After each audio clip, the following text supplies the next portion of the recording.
Allahumma salli wa sallim wa barik ala sayyidina Muhammadin wa ala alihi walhamdulillahi rabbil alamin. Bapak yang dirahmati Allah, kita sering bercanda dengan matematika sedekah, bahwa sedekah bisa begini, bisa begitu. Some people kemudian merasakan berkahnya, tapi juga sebagian kita yang lain bertanya, kok tidak terjadi kepada diri saya?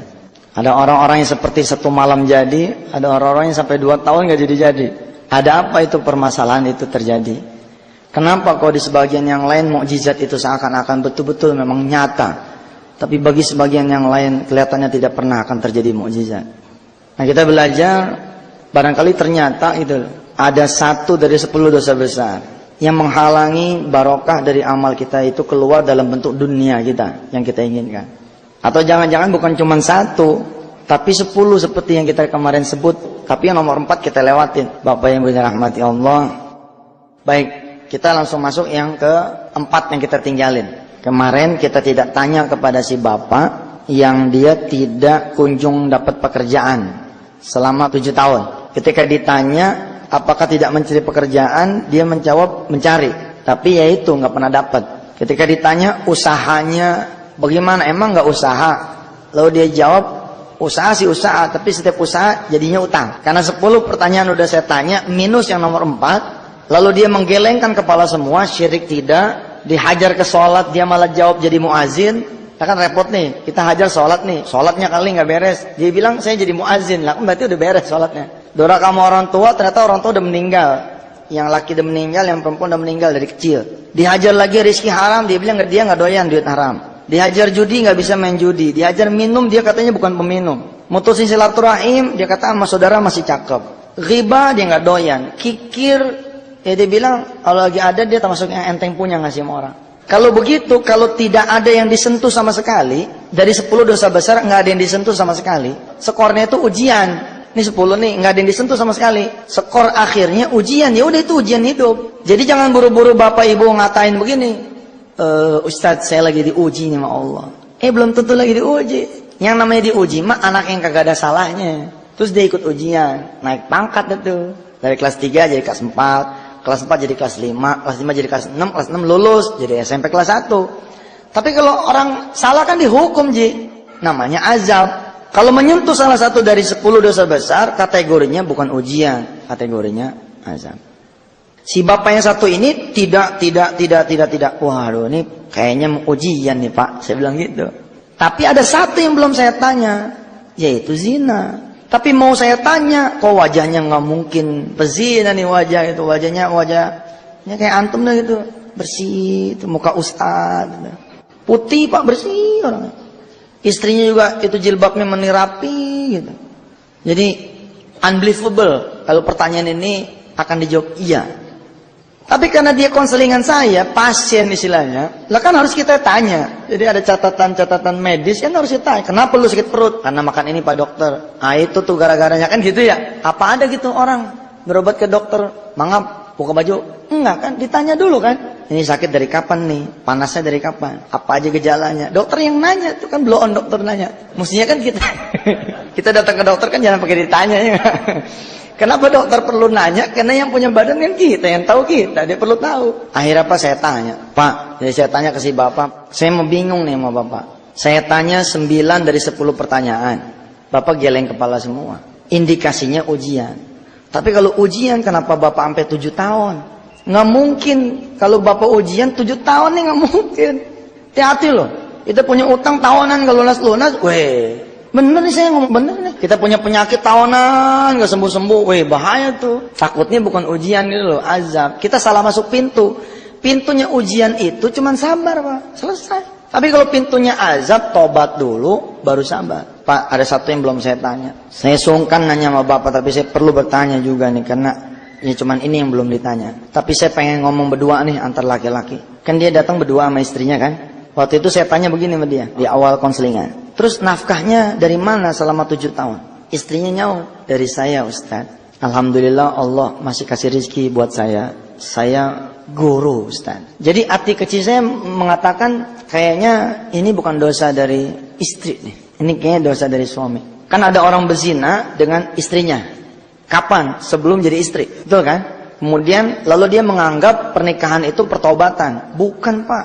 Pernikahan itu sunnah. Pernikahan itu wajib malah hukumnya kalau emang udah mampu dan tidak bisa menahan syahwat. Artinya pernikahan itu bukan pertobatan. Jadi jangan anggap dengan menikah lalu selesai urusan. Wah, enak aja loh. Nggak begitu, tobat dulu. Nah, saya bilang sama si bapak ini, saya pengen ngomong berdua sama bapak aja. Jadi ibu tolong tunggu di luar. Memang efektif, Pak, menyentuh masalah orang itu tuh dakwahnya luar biasa itu. Orang bisa ingat sholat, Pak, gara-gara dia punya masalah itu. Kalau dia nggak ada masalah, barangkali nggak sholat juga. Begitu keluar si istri, dikunci pintu. Saya bilang sama si bapak, maju deh. Pak, ada satu yang belum saya tanya. Rasanya bapak tahu nih pertanyaan saya. Bapak kasih isyarat saja dah. Karena bagaimanapun ini aib. Nggak perlu juga saya tahu. Saya hanya pengen bapak ngasih isyarat saja. Supaya, apa istilahnya, saya bisa ngasih formula yang tepat untuk masalah yang bapak hadapi ini. 7 tahun dia nggak kerja-kerja ini. Ngomong-ngomong, di balik wajah bapak yang kelihatannya soleh kayak begini, pernah nggak gitu, nggak sengaja kecemplung zina gitu? Ya Allah, ibu, bahasa isyarat, nangis sesenggukan dia, nangis sesenggukan. Sambil nangis dia ngomong, emang juga itu Ustaz yang saya khawatiri, jangan-jangan karena masalah itu hidup saya jadi susah. Dia bangun, dia meluk saya. Ya kita bilang ya sudahlah. Allah mengatakan bahwa Nabbi ibadi innani anal ghafurur rahim. Kabarkan saja sudah kepada hamba-hambaku, aku ini Tuhan yang maha pengampun lagi maha penyayang. Jangan cuma sekali kita zina, 170 kali juga kita zina. Kalau kita datang sama Allah benar-benar minta ampun sama Allah, ampunin. Perkaranya kan banyak orang yang belum minta ampun benar-benar sama Allah. Minta ampun karena nggak ada kesempatan. Begitu ada kesempatan, begitu lagi. Begitu ada kesempatan, balik lagi. Begitu duit ada lagi, main perempuan lagi. Bener itu. Begitu punya karir dikit nih si perempuan, diselingkuh lagi sama laki lain. Dan emang itu udah naluri gitu, naluri manusia memang secara biologis Allah pasangin itu. Zuyyina linnasi hubbus syahawati. Makanya kalau kita nggak bisa ngendaliin repot. Dia pelon, dia bicara, bisa nggak saya dapat ampunan Allah, Ustaz. Nah, udah lain kan? Kalau tadi dia datang konseling pengen kerjaan, sekarang udah game over nih. Udah selesai konselingan karena kalimatnya, Ustaz, bisakah saya dapat ampunan Allah? Itu yang benar. Ya kita bilang bisa, ambil wudhu lah, ambil wudhu, kita bimbing sholat sunat taubat. Itu pas sholat sunat taubat dia kayak ada di dunia lain tuh. Kita ngeliatin sampai ngeri. Bapak Ibu yang dirahmati Allah, sholatnya dia nangis seperti ada di dunia lain. Terbayang barangkali saat itu dosa-dosa dia dengan perempuan yang kita nggak perlu tahu siapa. Dan saya nggak perlu tahu dong sama siapa, nggak perlu. Nah, saya bilang hanya syarat saja. Bapak Ibu kalau tahu anak berzina, itu jangan diumumin kemana-mana. Menjadi sunnah buat bapak ibu, udah dijaga aja. Urusannya di kamar aja berdua sama anak, suruh tobat gitu. Nggak boleh kita. Saya pernah sekali tuh ngaji mualim gitu tuh. Ngaji mualim sekali, bercerita si orang tua bahwa anaknya sudah berzina, lalu dia pengen menikah. Apakah saya harus menyuruh anak saya terus terang sama laki yang baru ini, sama calon suaminya atau gimana? Kata mualim, kubur selamanya. Nggak perlu itu orang lain tahu. Allah sudah menjaga rahasia kita, jangan sampai dibuka. Dan ternyata hadisnya ada itu. Hadisnya ada di kitabnya ada tuh. Itu hebat kan Allah kan. Artinya Allah hanya perlu pengakuan saja dari kita. Bukan kita ngumumin kemana-mana gitu. Allah hanya perlu pengakuan, berdua dengan dia, selesai. Luar biasa Allah ya. Habis itu Pak, orang yang nanya sama saya. Sambil nangis dia sekak matanya, dia sekak mukanya. Ustadz, hubungannya apa ya? Hubungannya apa kata dia? Zina sama ketutup pintu rezeki dia selama 7 tahun. Saya jawab pakai Quran. Itu ada di surah Al-Furqan, surah ke-25 ayat 68. Walladzina la yad'una ma'allahi ilahan akhara wa la yaqtuluna an-nafsa allati harramallahu illa bil haqqi wa la yaznun. Wa man yaf'al dzalika yalqa athama. Kata Allah, jangan sampai kita jadi orang-orang yang menduakan Allah, la yad'una Allah ilahan akhara. Kemudian wala yaqtuluna an-nafsal lati harramallahu illa bil haqq. Jangan kita membunuh tanpa asbab. Sebagian mufassir menerjemahkan la yaqtuluna an-nafsa ini jangan aborsi gitu kira-kira gitu. Kemudian ada yang ketiganya nih, wala yaznun, dan jangan berzina. Jadi kata siapa? Ustaz, nggak ada larangan berzina, yang ada larangan mendekati zina. Kan ayat yang kita tahu cuman itu doang tuh.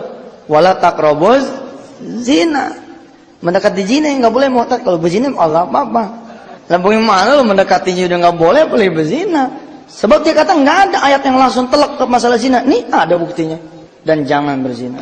Apa akibatnya kalau berzina? Wa may yaf'al dzalika yalqa athama. Kalau bahasa saya nih, bahasa terjemahan saya, dia akan dikalungin gitu. Dengan kalung yang namanya kalung kesusahan. Oh Masya Allah, kalau bukan Allah yang ngelepas Pak, nggak bisa itu lepas itu. Bahkan kata Allah, yudha'af lahul adzabu yaumal qiyamati wa yakhlud fihi muhana. Merinding kamu kata Allah, karena aku akan melipat gandakan. Widih, kan main. Akan dilipat gandakan. Apanya yang dilipat gandakan? Siksaannya. Lah Pak emang gak punya kerjaan, gak kesiksa tuh batin? Lah kesiksa Pak. Sama mertua kita serba salah. Lah saya ngalamin tuh. Lama saya juga. Sampai sekian bulan itu. Kita gak pergi salah. Ngalamin Pak, siksaan tuh ngalamin. Nah yang begitu itu kata Allah, yudha'af lahul adzabu yaumal qiyamah wa yakhlud fihi muhana. Aku akan lipat gandakan nanti di hari akhir nanti kata Allah. Bahkan kata Allah, wa yakhlud fihi muhana. Aku akan hinakan sehina-hinanya. Masya Allah. Makin nangis nih orang. Jadi Bapak Ibu dirahmati Allah, kembali ke pembahasan kita tentang zina. Dia nanya, apa hubungannya zina dengan sempitnya rizki? Itu jawabannya tadi satu itu. Yang kedua, ya, ada qaul. Bunyinya begini, an-nikahu miftahur rizki. Nikah itu kuncinya rezeki Pak. Artinya, saya suka bercanda. Maaf nih ya, namanya begitu udah dewasa ya kan. Kemaluan laki-laki itu kunci Pak. Kemaluan perempuan itu pintu. Istilah ibaratnya begitu. An-nikahu miftahur rizki. Nikah itu kunci rezeki. Pakai dah kunci pada yang bukan pintunya. Kira-kira ini mah kira-kira kebuka nggak? Nggak bakalan kebuka. Nggak bakalan kebuka. Kotrek. Patah. Kalau kita paksain patah. Kalau rizki udah patah, berapa? Siapa kalau gitu yang matain rizki? Siapa coba? Kita sendiri yang matain. Makanya buat orang-orang yang udah pada pernah berzina, aduh, lo mah udah hidup aja udah bagus. Bener Pak, dikasih hidup aja walaupun penuh dengan hutang, penuh dengan penderitaan, udah bagus lo. Namanya dikasih kesempatan sama Allah untuk bertobat dan berbuat baik, nebus. Belum ngomongin 40 tahun kita punya ibadah diangkat sama Allah, nggak diterima. Nah coba. Satu celup 40 tahun Pak. Lah orang namanya berzina satu malam tuh bisa 2-3 ronda. Kalau berzina memang kekuatan setan Pak. Kalau kita udah jadi laki bini, kadang-kadang nggak datang tuh setan. Bener, gila udah halal nih. Kayaknya, aduh nyari yang lain lah. Yang ini udah nggak doyan nih udah. Saya ini ngomong apa adanya nih, mohon maaf ya. Ya emang kajian kita kajian tentang zina kan. Lah kalau satu malam 2-3 kali, berarti sudah 80 atau 120 tahun. Sedangkan umur kita berapa? Masya Allah. Nangis lagi ini orang. Terus tadi ayatnya udah kita bacain tadi. Surat Toha. Wa man a'rada an dzikri fa inna lahu ma'isyatan dhanka. Dibikin sempit Allah. Ini sempit. Hidupnya sempit. Wa nasuruhu yaumal qiyamati a'ma. Oh, udah nangis tengah keruan. Tapi saya bilang sama dia, Pak, Bapak mah untung saya bilang. Alhamdulillah, Allah cuma ngambil pekerjaannya Bapak. Rizki kan banyak Pak, betul nggak? Pekerjaan rizki, anak rizki nggak? Rizki. Sekarang Bapak Ibu jadi tahu. Apa pasal ada orang yang berumah tangga nggak punya anak? Jangan-jangan bisa jadi karena dia sudah berzina. Allah nih sebagai ongkos perbuatan maksiatnya itu, Allah angkat dia anak. Artinya seumur-umur dia nggak akan punya anak. An-nikahu miftahur rizki. Nikah itu kuncinya rezeki. Rizki kita sepakati apa saja yang merupakan kebaikan itu rizki. Maka anak pun kita sepakat merupakan rizki. Jadi kalau ada sepasang suami istri yang mendahului pernikahan dengan berzina dulu, lalu kemudian Allah takdirkan dia nggak punya anak, lu jangan nangis. Jangan nangis. Emang begitu udah. Ustaz kejem banget ya. Nanti ada yang rahmatnya. Artinya kan Allah Maha Pengampun. Kejar dulu tuh ampunan Allah, baru peluang punya anak dia terbuka. Gawat lupa kalau udah ditarik masalah anak tuh Pak. Waduh, nyari kemana coba? Nyari ke Singapura, nyari ke Australia, nyari ke sana kemari, tetep baik nggak punya anak. Dia nggak sadar rizki yang berupa anak udah Allah delete, udah Allah hapus. Apalagi coba rizki? Hubungan rumah tangga yang harmonis, rizki nggak? Rizki. Ada nggak orang berumah tangga baru 6 bulan kemudian pisah? Ada nggak? Banyak. 2-3 bulan pisah. Banyak. Ditanya sama mertua, ditanya sama temen, kenapa lu baru aja kawin? Ah, gua nggak cocok. Bukan sebab nggak cocok lu pacarannya kelamaan, ngawal-ngawal nggak pugu lagu, begitu dinikahin Allah bilang cabut. Rizki berupa langgengnya rumah tangga cabut. Aku tidak berkenan memberikan dia umur rumah tangga yang panjang, cabut. Kita sepakat kan? Rizki itu apa saja sepakat, termasuk hubungan rumah tangga yang panjang itu. Disharmonis, artinya rumah tangga yang nggak harmonis. Bisa juga terjadi begitu kan? Lah kalau ketika dia berumah tangga, perasaan ribut terus, tiba-tiba dia hadir di pengajian ini, atau dia kelak mendengar kaset ini, kelak dia mendengar CD ini, lalu kemudian dia menyadari sama suaminya, iya pak, pantas be kita ini ribut terus. Kita dulu sebelum nikah udah berzina duluan. Hasil usaha, hasil kerja, rizki bukan? Rizki ada loh pak. Terminologi kita sering menyebut sial terhadap orang-orang yang kalau megang apa-apa angus, megang apa-apa angus, megang apa-apa angus. Khawatirlah jangan-jangan anak nggak ditutup, rumah tangga harmonis nggak ditutup, panjangnya rumah tangga nggak ditutup, tapi hasil usaha sama hasil kerja yang ditutup. Kerjaan mah dapat aja gitu loh. Ini yang namanya kerjaan dapat aja, pemodal pun dapat aja, tapi ujungnya masalah lagi. Kalau dia belum sadar nih pongkolnya, belum sadar pongkolnya, nggak jadi-jadi. Kan kemarin kita udah belajar kan, temukan penyebabnya, temukan jawabannya. Ketika kita melihat lantai yang basah, yang harus kita lakukan apa? Bukan ngepel kan, tapi lihat nih dari mana nih sumbernya nih. Begitu lihat ke atas, oh iya bener, gentengnya bocor, pantas baik ini lantainya basah. Ganti dulu. Begitu diganti, kalau emang perlu dipel. Kadang-kadang malah nggak perlu dipel pak, beres sendiri. Tapi ingat. Kemarin saya tutup tuh kajian yang kedua dengan kalimat begini, bahwa pengetahuan kita akan 10 dosa besar hanya untuk kita, untuk menilai diri kita sendiri, bukan untuk menilai orang lain. Karena celaka nanti. Begitu reuni ketemu teman, ini anak ente nih, iya anak ente mana? Waduh, anak udah lama nih nikah belum punya anak. Zina. Iya nggak begitu bos, gitu. Buat kita boleh lah gitu, tapi sifatnya private, berdua kita colek teman kita sini. Gua ngeliat lu susah banget, gua khawatir lu masuk 10 dosa besar. Itu pak, kalau bapak ngomongnya cakep, masuk ke hati temen tuh, pasti dia nanya apaan aja sih. Kalau kita tahu mukanya bangsa muka pezina, embat dulu nomor 4. Nggak perlu nomor 1 dibacain dulu, langsung aja nomor 4. Ente zina kali ini itu. Yang halus pak, kalau yang halus jatuhnya nggak haram. Kita nggak boleh nanya sama orang zina nih, nggak boleh. Hukumnya mengatakan nggak boleh. Kayak dokter aja lah, nggak semua dokter punya hak meriksa kan? Kalau anda tidak punya license dokter, ditangkap ente. Buka praktek kira-kira begitu, jangan sembarangan juga, ada kompetensi masing-masing wilayah.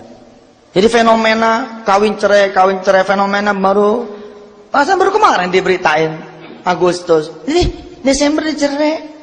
Lalu kemudian menyatakan di depan TV, menyatakan di depan teman, menyatakan di depan saudara bahwa ternyata ada sifat-sifat dia yang saya tidak cocok. Ternyata baru ketahuan sekarang. Bukan. Itu mau asbab aja, wasilah aja gitu. Aslinya dicabut sama Allah. Celaka tuh pak. Cerita selanjutnya saya nggak paham, apakah dia kemudian mendapatkan pekerjaan atau tidak, saya nggak paham.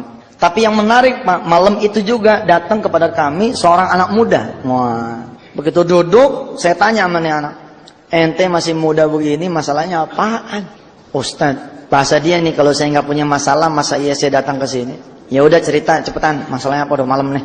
Ustadz, saya cuman sopir Ustadz. Waktu dia nyebut cuman sopir, marah tuh saya. Oh ente emang ya nggak bersyukur ya. Banyak orang pengen kerja apa saja walaupun tidak digaji, yang penting kerja, ada eksistensi. Ente udah dikasih kerjaan sama Allah jadi sopir, ngomong aneh cuman sopir. Wah nggak bener nih. Udah pulang lah, masalah ente mah cuma satu, kagak syukur. Bener pak. Terus iseng saya tanya, gajinya berapa jadi sopir? Emang kurang jadi sopir gajinya? Tuh dia jawab, gaji anak 2,8. Wih. Apalagi 2,8 lu jadi sopir 2,8. 2003 loh pak waktu itu kita ya. 2003. Sopir 2,8 masih teriak. Tapi saya bingung sih. Emang ada sopir 2,8? Anak kerja 2 tempat. Anak kerja di manajer anak, tapi anak kerja juga di kantor anak. Jadi gaji double dari manajernya juga, dari kantornya juga. Apalagi 2,8 gajinya itu udah pulang dah. Pulang. Ente mah cuma kurang syukur. Enggak ada masalah, ente mah cuma kurang syukur aja dah. Sono terima. Masih banyak saudara-saudara ente yang malah belum kerja apa-apa. Lagi ente mah jadi sopir juga 2,8, Masya Allah. Dia nyaut. Tapi Ustaz, saya lulusan UGM. Begitu dia nyebut lulusan UGM, saya suruh duduk. Duduk. Berarti ente emang masalah. Loh yang bener aja Pak, lulusan UGM jadi sopir. Kira-kira kalau kita jadi orang tuanya juga nggak redo kita juga. Bohong aja lah. Ada yang ngomong gini, Ustaz sing penting kerja. Bohong. Perasaan hati kecil kita sebagai orang tua juga akan ngomong, ngapain lu gue sekolahin tinggi-tinggi kalau cuma jadi sopir aja mah. Bukan saya ngecilin pekerjaan sopir, maaf saya salah ngomong nih. Artinya saya beristighfar, mudah-mudahan Allah nggak, kita punya maksud nggak begitu dah. Bukan meremehkan pekerjaan. Cuman saya pikir dia nyebut nih, yang menarik kita belajar disebut ujian kapan? Kalau masanya tidak terlalu lama. Namanya orang SD 6 tahun, ujiannya berapa hari? 6 hari. SMP 3 tahun, ujiannya berapa hari? 3 hari. Kalau ente sekolah SD 6 tahun, ujiannya 6 tahun juga. Sekolah apaan tuh? Lah tiap hari ujian gitu. Walaupun sih kalimat Allah mengatakan Tabarakalladzi biyadihil mulku wa huwa ala kulli syai'in qadir alladzi khalaqal mauta wal hayata, gitu kan, liyabluwakum ayyukum ahsanu amala.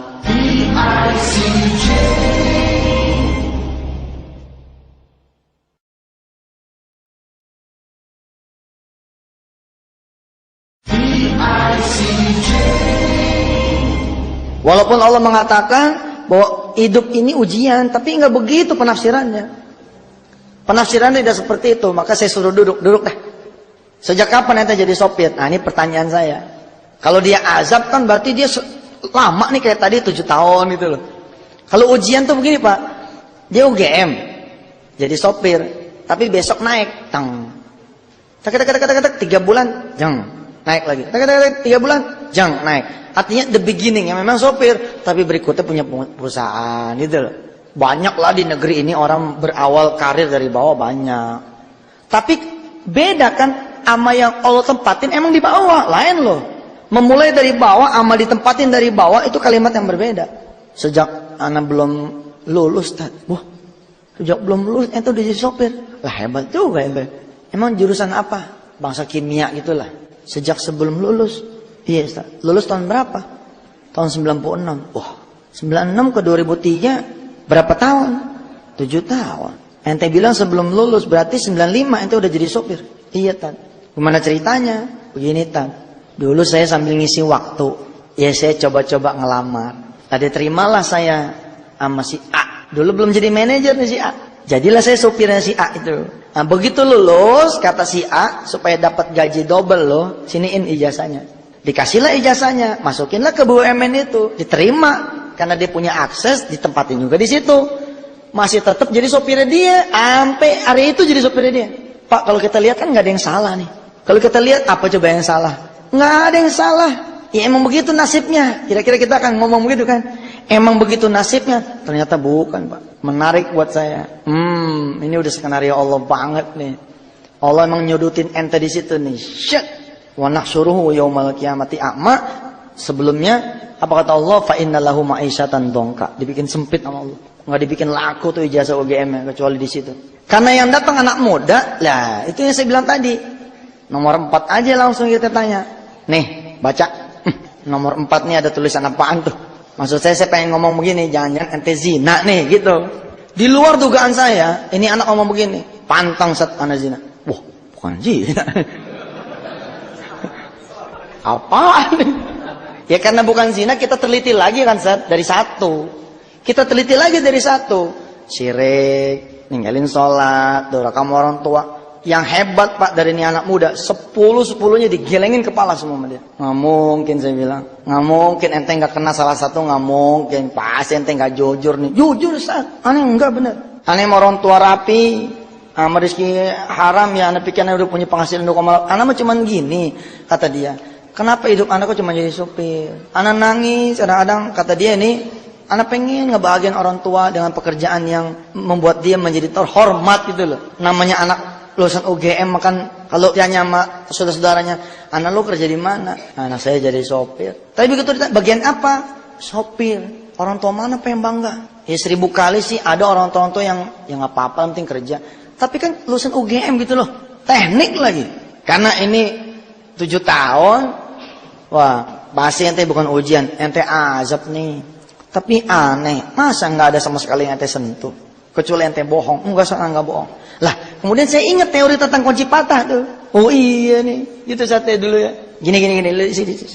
Ini dekat. Kuncinya sih emang kagak patah, tapi barangkali grepek, somplak. Kita punya motor Yamaha, Pak. Adik kita motornya Honda. Karena kita buru-buru, main sabet aja nih kunci. Set, masukin nih. Kan nggak masuk tuh, tapi kita paksain. Dua-duanya dol, Pak. Lah lubangnya dol, kuncinya juga dol. Rusak di grepek, namanya gue grepek. Patah sih enggak, tapi grepek. Keburu sadar. Oh iya, ini bukan kuncinya nih. Keburu sadar, paham tuh kalimat saya? Ada orang-orang yang sadar, begitu sadar, ya dia tuker lagi. Pakai kunci aslinya, masih jalan Pak. Tapi udah terlanjur tuh kunci aslinya grepek. Lubang kunci dia punya motor grepek. Kira-kira begitu Pak. Paham ya? Dia nunduk. Ya. Dengan bahasa isyarat dia nunduk, paham saya. Oh iya kena nih dia. Maksudnya apa? Bezina sih kagak. Tapi mendekati zina, kenapa saya hajar ke situ? Saya khawatir nih. Oh iya nih. Saya tanya udah kejar. Ente zina sih enggak. Tapi kalau mendekati zina gimana? Ya, dia tegakin kepalanya terus dia jawab. Iya Ustadz, kalau mendekati zina sih, iya benar. Terus saya bilang, kenapa lu nggak bilang dari tadi? Apa jawaban dia? Lah Ustadz kan nanyanya zina. Lah zina mesti enggak, pantangan kita. Lah ada Pak anak muda pantangan tuh. Pokoknya kalau udah urusan yang satu itu pantang, tapi serempet-serempetannya nggak mantang. Bahaya itu, bahaya. Ini silokannya begini, siloka. Bapak punya mobil dan punya tagihan 30 bon. Masukin perempuan di mobil Bapak. Nggak ngapa-ngapain, tapi cuman ada ser gitu. Nggak ngapa-ngapain, tapi ada nih ser gitu.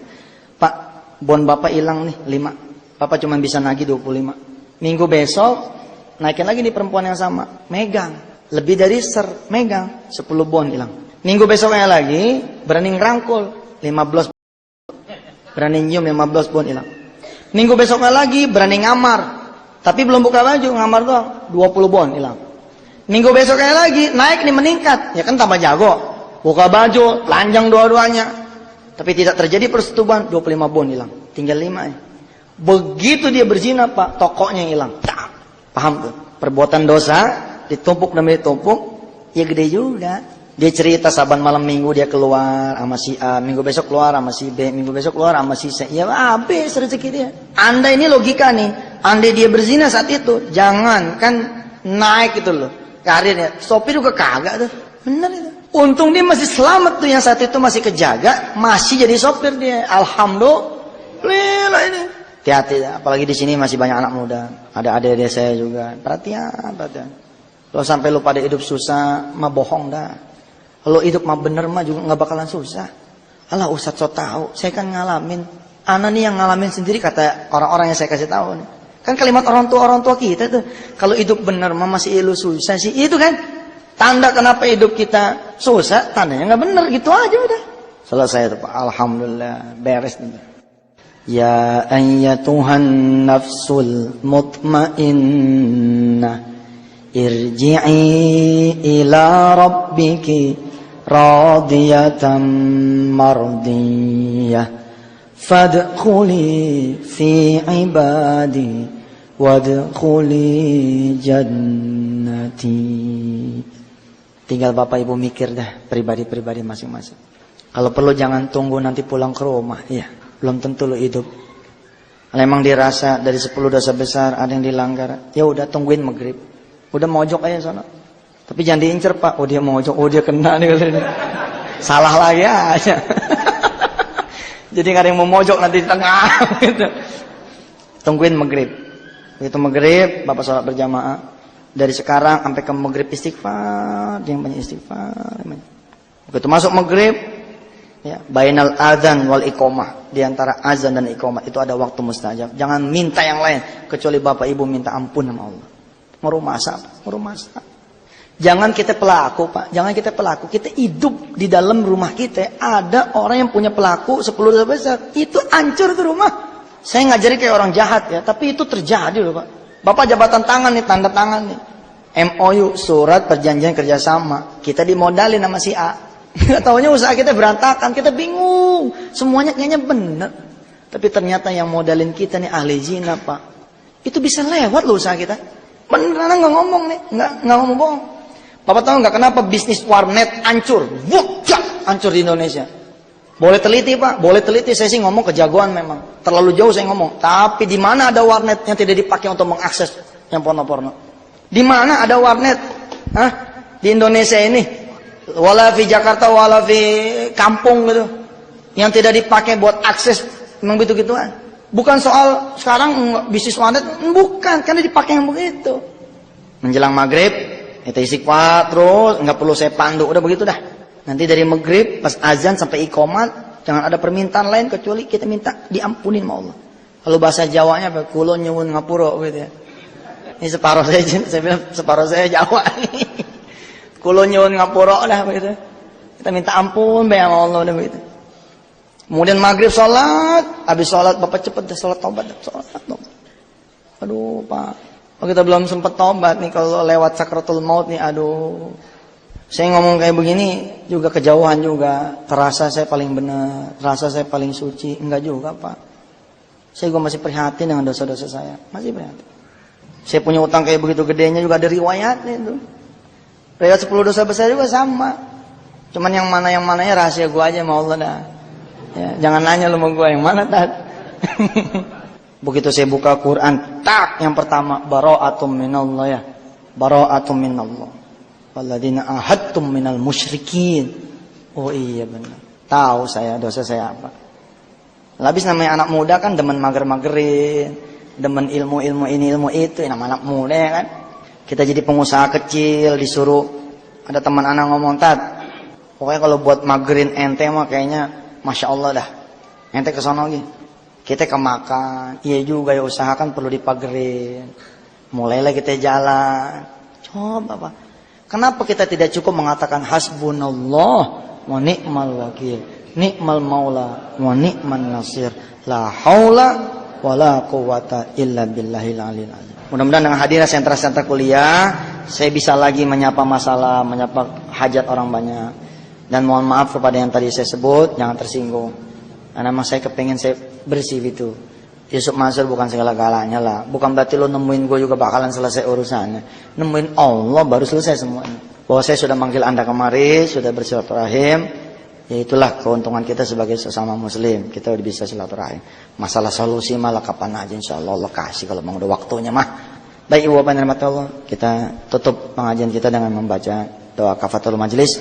Silakan nanti merenung masing-masing. Silakan nanti beristighfar masing-masing. Silakan nanti berdoa untuk keperluannya masing-masing. Hanya ada anda dan Allah berdua. Semoga Allah mengampuni anda dan mengampuni kita semua yang ada di sini. Yang mudah-mudahan yang mendengar nanti lewat kajian kaset atau CD, mudah-mudahan Allah bukain juga segala pintu rahmat bahwa kita berlindung jangan sampai kita kena. Kita berdoa jangan sampai anak keturunan kita kena dosa-dosa besar juga. Mudah-mudahan dah. Subhanakallahumma wa bihamdika astaghfiruka asyhadu an la ilaha illa anta astaghfiruka wa atubu ilaih. Terima kasih, mohon maaf kalau ada salah-salah katanya. Assalamualaikum warahmatullahi wabarakatuh.